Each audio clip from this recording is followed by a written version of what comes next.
Bill 9 will invoke the Canadian Charter's notwithstanding clause and to amend and uphold 3 critical pieces of legislation without further court delay or uncertainty. This government does not turn to the notwithstanding clause unless the stakes warrant it. And in this case, the stakes could not be higher. This is one of the most consequential actions our government will take during our time in office. These measures reflect the views of an overwhelming majority of Albertans, and it is our responsibility to make sure that they are not overturned. This is not a hypothetical discussion. This suite of legislation is in active litigation right now. At this moment, we have 3 lawsuits working their way through the courts with 1 injunction in place. These lawsuits could take years to resolve, including possible appeals to the Supreme Court. These delays are not acceptable to this government when children are in harm's way. Hello, everyone. Welcome back to the channel. Danielle Smith just dropped a massive, huge W for Alberta with the passing of Bill 9. Before I get into the full explanation of the bill, in short, remember this? Gone. See this? Also gone. None of it in schools, medical facilities, anywhere unless you are over 18.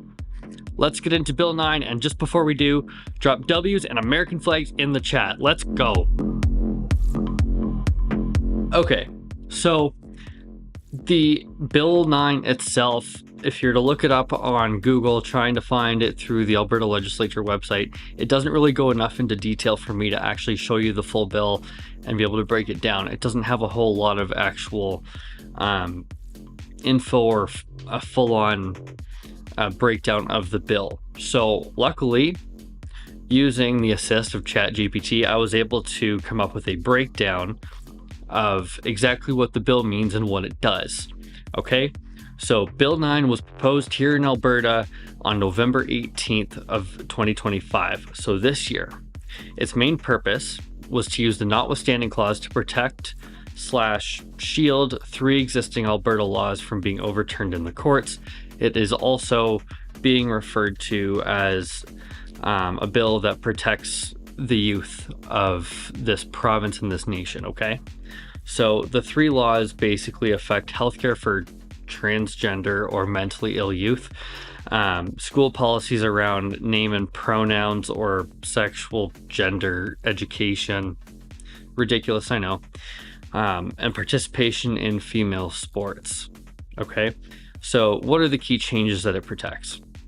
The key changes it's protecting is basically making it unchallengeable, or at least harder to challenge via the courts, by overriding certain legal protections. Okay, so the healthcare restrictions under the Health Professions Act, as amended by an earlier law, the bill prohibits gender reassignment surgery for anyone under 18, which is great.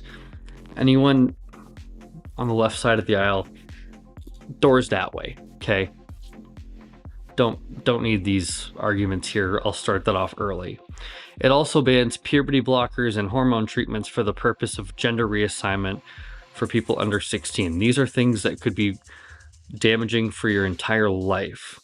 So she's preventing you from making decisions too early on in your life that would cause damage, whether it's physical or mental damage for you later down the road, and make you regret your decisions, okay? So you got to be older to be able to make decisions like this. Then it goes into school policies, okay? So it requires parental consent now when a student under 16, which is the age of majority, wants to change their name or their pronouns at school for gender identity reasons. It's got to stop. So glad she did this. It also requires opt-in of parental consent for teaching about gender identity, sexual orientation, or human sexuality in schools. None of that should have a place in schools. That is a conversation for you to have with your kids at home. That doesn't belong in the school. That is not what schools are there for. Schools are there for education, teaching kids things that actually need to be taught, like math, like taxes, life skills, carpentry, any type of trade, things that they actually need that they'll use in their life, not bull gender theory. Okay? And the next part is sports participation. So under the Fairness and Safety in Sport Act, governing bodies of amateur competitive sports must implement rules that limit participation in women's and girls' sports to those who were actually born female.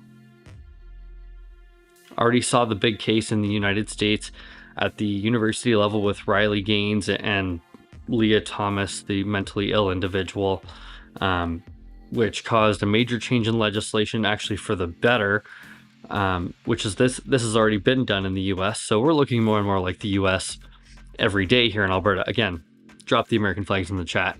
Let's get them going. Let's make sure Danielle sees this, as well as the United States government and President Trump.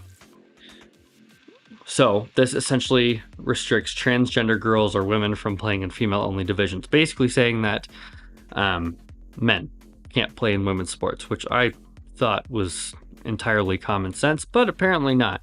So now we have this bill, this lovely bill, that is putting it right back out there. So in a previous video, I did talk about the notwithstanding clause when I did my video based on the differences between constitutional republics and democracies. So this brings up the notwithstanding clause here, which is section 33 of the Canadian Charter of Rights and Freedoms. So yes, it is legal to use, even though I'm 50-50 on that clause because it was used improperly and illegally back from 2020 to 2022. With the use of the Emergencies Act following that. Anyway, the notwithstanding clause, section 33 of the Canadian Charter of Rights and Freedoms, allows a provincial or federal government to pass a law, even if it violates certain charter rights. By the way, this one does not actually. Bill 9 does not violate charter rights. This is actually just going back in line with the original charter. So by invoking it, Alberta is saying, even if courts think these laws, health, school, sports, violate rights, we don't want them struck down. Which, if any courts think that these are violating laws, change the judges, because they're out of their freaking minds and don't actually know law. So specifically, Bill 9 would suspend sections of the Canadian Charter, sections 2 and 7 to 15, the Alberta Bill of Rights, section 2.1, and the Alberta Human Rights Act, section 1, subsection 1. Clearly, ChatGPT is going a little bit to the left here, but we're going to correct a little bit of that, right? Because Bill 9 is not suspending any sections of the Canadian Charter of Rights. The Alberta Human Rights Code needs to be rewritten as it is, and this does not suspend section 2.1 of the Bill of Rights, and it also does not suspend the Human Rights Act, because no one under 16 or under 18 has the right to make any changes to their body. They are a child. It's just like you don't have the right to drive a car under 16. You don't have the right to serve in the military under 16. There's reasons for these things. It's because it's dangerous and it's a life-altering decision. Okay? These are not human rights. These are mentally ill people who don't know the damage they're causing to themselves. So a key point to the notwithstanding clause declaration usually lasts for 5 years but can be reenacted. So for the next 5 years, we're not seeing any of this mentally ill transgender BS anywhere here in Alberta, thankfully. So why is the government doing this? The Alberta government argues it's needed because court challenges to those 3 laws could take years, delaying their full implementation. They claim the goal is to preserve the future choices of children and youth, which is true. It also strengthens the parental role and ensures fairness and safety in sport. Also true. Time for a lot of you to wake up, right? And according to government statements, the stakes could not be higher, particularly around the detrimental harm to our children if things are tied up in the courts. Exactly. Now, there are some key criticisms and concerns. And of course, a lot of the criticisms and concerns come from the mentally ill, delusional left, right? So one of them is the human rights or constitutional rights. By the way, Canada does not have a constitution. It has a charter. So right out the window here, but we'll go over it anyway. Using the notwithstanding clause to block all court review is seen by critics as bypassing fundamental rights. Wrong. That's part of the flaw with Canada, as discussed in my previous video. The notwithstanding clause is a dangerous clause as it is, but it is legal to use. If you don't want to have something like this exist, then petition for that clause to be removed from the charter as a whole. Simple. Don't go after someone just using it legally. Some say it's dangerous overreach of government power. That's Canada as a whole, and in this case, it's actually doing it in the best interest of our youth, of the future, right? It's not in this case, it's not a dangerous overreach of power. What was a dangerous overreach of power was using the Notwithstanding Clause and the War Measures Act back in 2022 to start arresting peaceful protesters in the Freedom Convoy. That was dangerous overreach of government and hasn't stopped since. So it's saying there's impact on transgender and gender diverse youth, or the mentally ill youth that have been brainwashed with dangerous ideologies by their parents and by teachers, right? So it's saying it's restricting gender affirming care like hormones or puberty blockers, and is seen by many as harmful to transgender youth. It's actually life saving, it's not harmful at all.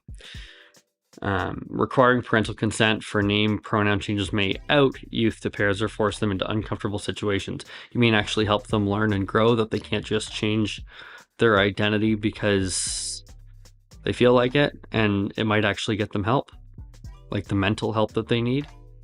It's not dangerous, that actually is helping them. There's concern this undermines a student's ability to express their gender identity safely at school. Or it allows them to actually get, again, the mental help that they require through therapy. And that's something that, for these kids and for the teachers who are pushing these dangerous ideologies, that is therapy that should be covered by the province, because we need to correct that behavior. The next one here is sports exclusion. The sports law is criticized as discriminatory because it excludes transgender girls / women from female sports divisions, or it's just banning men from, like, biological men from women's sports, as it always should have been. And critics argue this isn't just about fairness, but denies inclusion and equal opportunity. Nope. Actually, it helps more equal opportunity among women, because it's taking the men out of the equation, right? I thought we were all about, the feminist and making sure that men and women are treated equal, but given fair opportunities in their respective sports and in their respective fields. But putting men in women's sports is not fair to women, right? Or so I thought. Come on, people. And the next criticism or concern here is the precedent or use of the Notwithstanding Clause, and we're going to go through this one again. Some say the repeated use of the Notwithstanding Clause by the Alberta government / normalizing it is very risky and erodes democratic safeguards. Take that one to the Liberal government in Ottawa if you really have a problem with it, because that's a federal clause in the charter. That's where the problem lies. And the Alberta Teachers Association, also funded by the Alberta NDP, calls it a political weapon, as if they haven't done that before themselves. Okay, the next part we have to go through here is what happens if Bill 9 passes. So if Bill 9 becomes law, the three targeted laws, health, education, and sport, will be protected from certain kinds of legal challenges for as long as the Notwithstanding Clause declaration remains. It takes effect upon royal assent, for example, once the bill is formally approved per the government. Any court challenges to those laws on the basis of charter rights will be much harder to succeed. The use of the Notwithstanding Clause would need to be renewed after its term, unless repealed or replaced by future legislation. So now we go into big picture and implications, right? So they're talking about rights versus government power, and saying this is a major moment in Alberta politics, because it's not just about three laws, it's about whether the government can legislate even when courts think those laws violate rights. The courts have been appointed by left-wing administrations for years, and not many of them have actually been removed from their positions despite not actually following the law.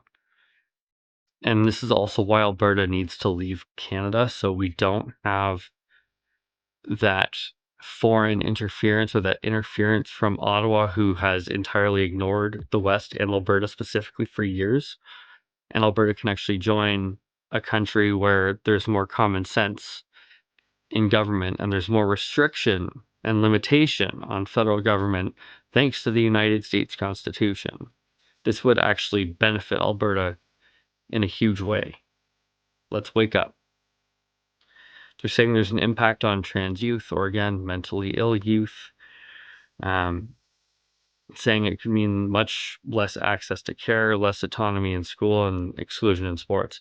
Not really. This is all left-wing terrible ideology that shouldn't even be around.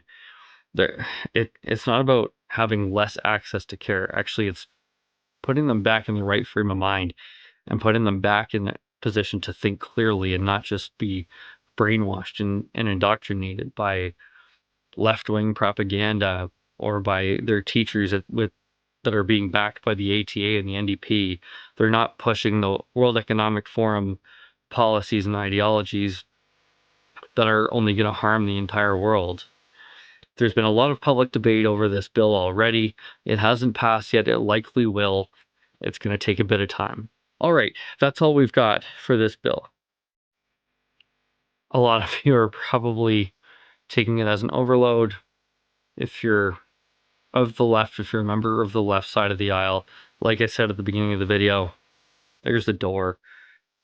I don't want any of your stupid buzzwords in the comments. I don't want any of your horrible, dangerous ideologies that are selling kids out to gropers and human traffickers. I don't want any of that crap. I know you're going to call me a bigot. You're going to call me every word in the book. None of it's true. You know that. You're just screaming buzzwords to get attention. All right. For those of you on the conservative side of the aisle who are still watching this video and are, seeing common sense coming back here in Alberta, hit the like button, share this video with as many people as you can. Thank you for watching, and we'll see you next time.